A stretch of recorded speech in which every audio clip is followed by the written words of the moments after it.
Hello everyone, I'm RedParagonG and Happy New Year! Here's hoping the light of Sirenth will brighten this year for us. I'll be entirely honest with you, things were dim for me. I wasn't super productive when it came to content. As the quality of my work increases, so does the amount of effort I have to put in, and I found it hard to bring myself up to do that. I'm sure many of my peers feel the same way, but I want things to be a little bit different. I want 2026 to be my year when it comes to well-made content.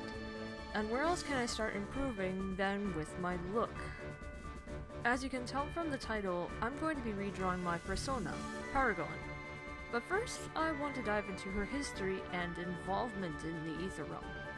In the 7 to 8 years I've done YouTube, I only covered the etherrealm once. I feel like this is because I didn't build up the realm much, which is a missed opportunity. So let's get to know Paragon before we see her in her new look. While Paragon is widely known in the realm, she's not originally from there. She was an ordinary girl that came from the Earth realm, a nickname for planet Earth. This was not a planned visit. She was out doing earthly tasks one day. Then curiosity got her, and she wandered off to find an ether gate.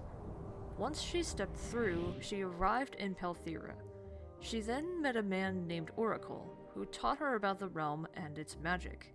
He even let her feel her own magic, resulting in the creation of an important crystal.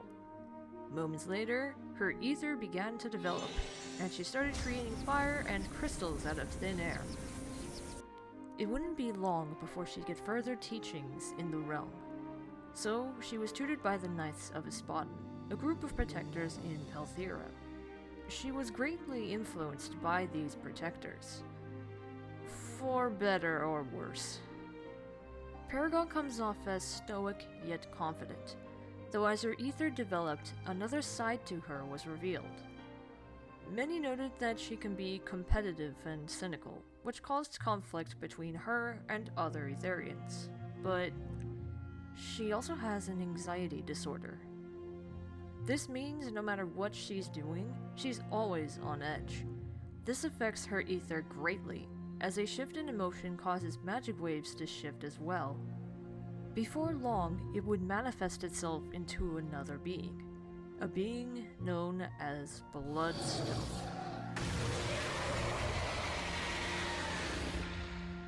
A dragon that embodies all of Paragon's anxiety. They took control of her every time she got stressed out. Unfortunately, due to how high she sets her standards, this happens a lot. Anyone that dared to judge her was within range of a claw or fire breath. They were far too powerful for any normal Etherian, let alone the knights that tried to protect them. She started to get extremely worried about those she had a bond with, as one little slip-up can cause disaster. So she would mask her emotions behind her teachings, and avoid conversations with people, including her friends. What she didn't realize, however, is that only made things worse.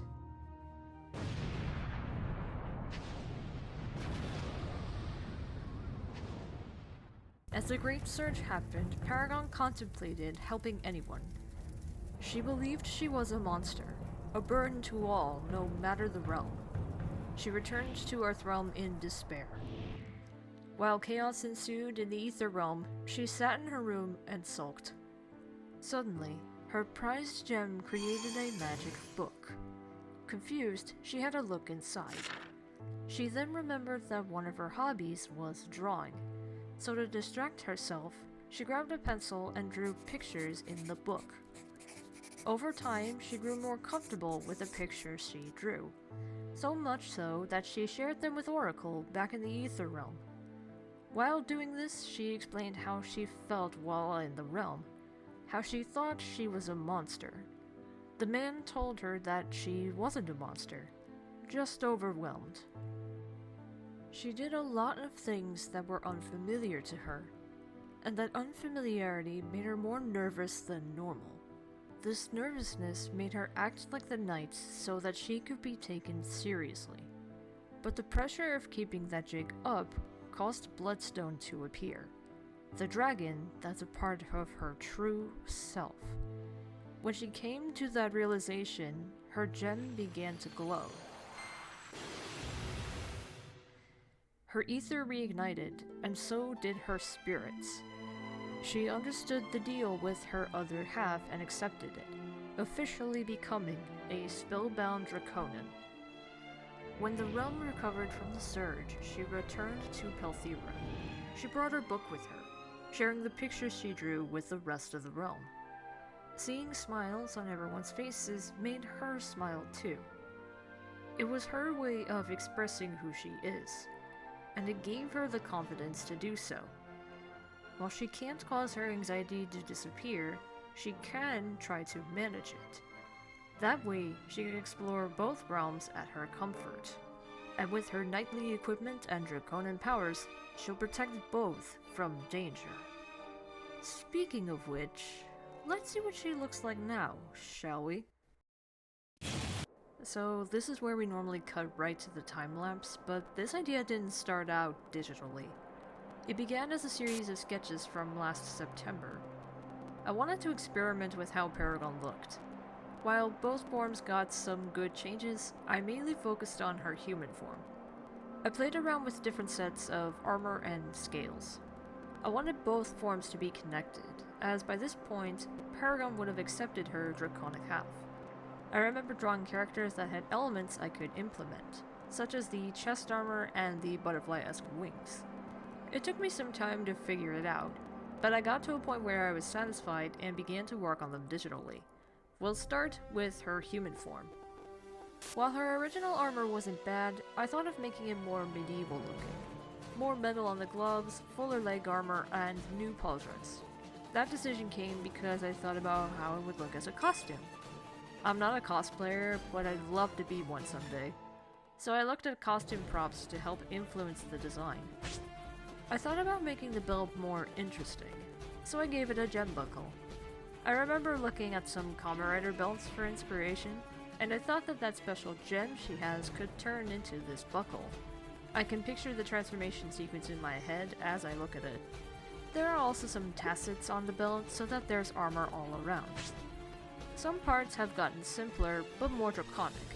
I already mentioned the chest, but the fins on the pauldrons look like dragon wings. They also have swirls on the side, which is something else I used to connect the two forms. Her sword is much different here. I wanted to move away from the Binding Blade ripoff from 2019 to 2020. I still wanted it to have a dragony design, so I kept the wings but simplified them. But then I had another idea. Give her a shield! Knights in medieval times had both a sword and shield on hand. This allowed me to keep the new theme going while incorporating her book in a clever way. You can't see it from this angle, but the shield is my logo on it, like how some shields have a coat of arms. The palette is virtually identical, but I put more red in it since knight armor is more uniform in color. At first I didn't want to change her Draconin form too much, but then I remembered that it's spellbound and not genetic. It should look more mutated, but not in a way that's too crazy. So I changed parts of her to resemble the armor that she wears. This way, I can further push the unity between forms. I had butterflies on the brain when I was redrawing her wings. Butterflies are a symbol of transformation, which is appropriate for a shapeshifter. It also fits metaphorically, since she went from hating her draconic half to embracing it.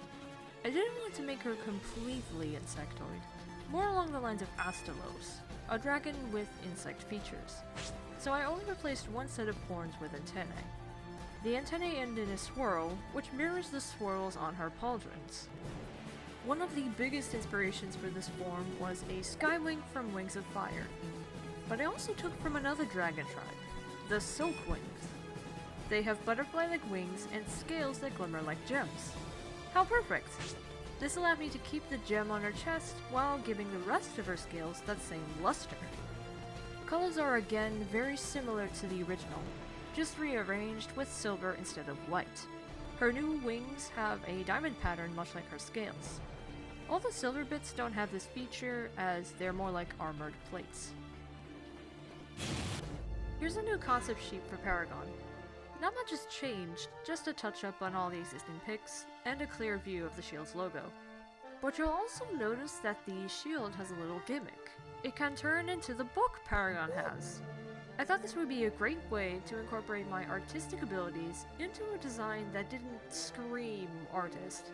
Her sword also has this gimmick, turning into a pen when she's not in combat. It's also a magic pen, so no need to worry about pesky nib refills.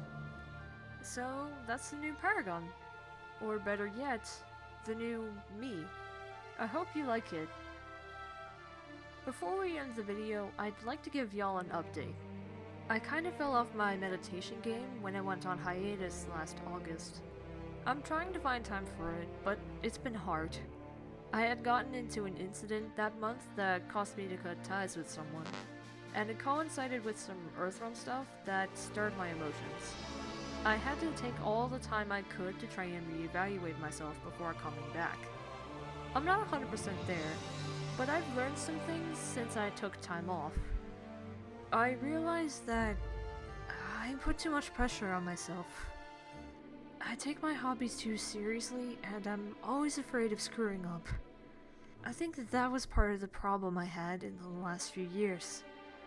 I thought too often about what I did or how I measure up to people, to a point where it's not fun anymore. I often glorify my talents when, quite frankly, I'm naive. I'm coming up on 8 years of YouTube, but my efforts and experience don't really reflect that. And because of how anxious I am, I overwhelmed myself with the amount of work I had to do. My heart wasn't always in the right place, and I thought I lost all my passion, all of me. But then I draw pictures, share them with my folks, and see them smile. It makes me smile too. It didn't matter if I was doing it for one of my projects. I had fun while drawing. It makes me happy. It's my passion, a part of who I am. By taking things too seriously, I almost lost that feeling. I don't want to be like that for the rest of my life. I want to be passionate again. I want to have fun again.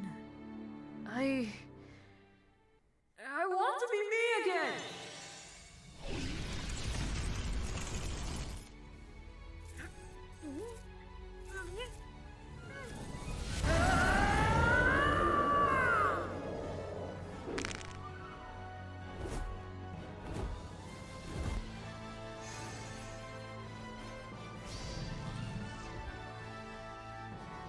Now this is more like it. Now I'm ready to start anew as the Dragon Knight. Anxiety be damned! I will restore my honor as an artist and content creator.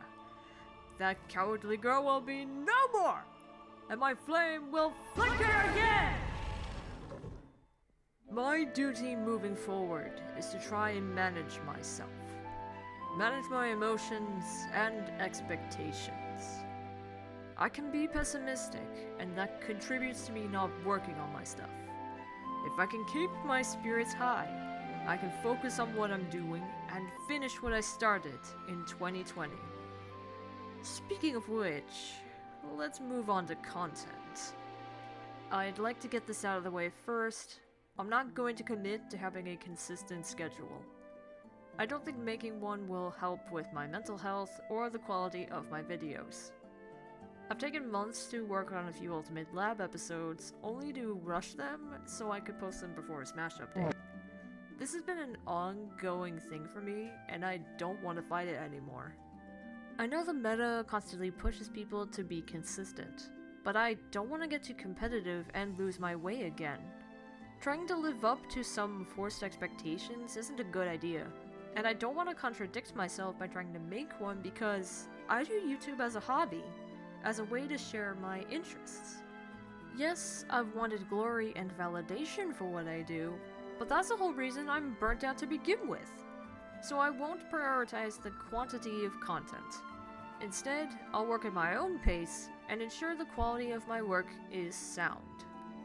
I know lots of people would prefer if I did have some form of frequency, but I think being more transparent about it will help me in the long run. I will try to communicate more on the progress of a video and when it's ready to post. Alright, on to the videos themselves. The next Redesign episode I plan on releasing this month. I had some stuff ready for it, however I had to delay my process to focus on other things. It's going to be a while before I can put it together, but that's the current plan. I do want to make more Fakemon videos though. My most recent non-Emblem content was well received, and there are plenty of ideas that would be interesting subjects to talk about. I thought of doing a sequel to my Pride video, for example. I'd also like to make more general art stuff and even more animations. I really like the 2 that I made back in October. And like I said before, I haven't covered the etherrealm much, so now is a good opportunity to develop and share the realm with everybody. I could do small stories through animations or animatics. I could apply what I did for Ultimate Lab and Tame the Beast into those. And I get to dump all the lore I've made while drawing characters for it. Maybe in the future I can learn how to make cosplays. That way I can bring my characters to life. I could make all of those fan toku videos I see online. Only time will tell. Now that I mentioned those 2 projects, maybe it's a good time to say this. There hasn't been a focus on machinima lately. I only ever posted Copycat and Guidance. You'd think someone who has a big series be a machinima would have a bigger focus, right? Well, here's the thing. I'm going to step away from making machinimas. I'm sure some of you are upset by this, but I'm not as passionate about them as I am with drawing. I've only ever seen bits and pieces of machinima before making one of my own. Coming from a competitive background didn't help either, as it set my expectations higher than any horse I could ride. That incident I mentioned plays a part in it too, inspiring the creation of Copycat. But there were other incidents where I either wasn't motivated or got into trouble. Between these, my lack of exposure and experience, I lost interest. So I'm scrapping every machinima I revealed in May of last year, except for Smash Connects. I'll still voice act for other people's machinimas, but I want Connects to be the one I focus on making. After all, it's what introduced me to the machinima community, and I can't leave them empty-handed. I want to leave machinima in a blaze of glory. I might have had a few rough spots here and there, but being involved with the community has taught me things I've used in videos since. So I want to make sure the remake gets the love it deserves. This way, I can leave on a high note. I'd like to thank those whom I've worked with, back then and right now. We may not have had the same thinking, and we may have clashed for a bit. But if it weren't for you, I would not be the person I am today. No matter what happens, I'm marching into this year ready to learn, explore, and create my next chapter. And I hope that everyone in my community will do the same. Thank you all for watching till the end. I greatly appreciate it. If you'd like to follow me elsewhere, check out my socials. All the info on my avatar will be updated after this video, so keep your eyes on that. Links are in the description. And don't forget to leave a like, subscribe, and ring the bell to be notified of future uploads. This has been RedParagonG, or RedParagonG, signing off.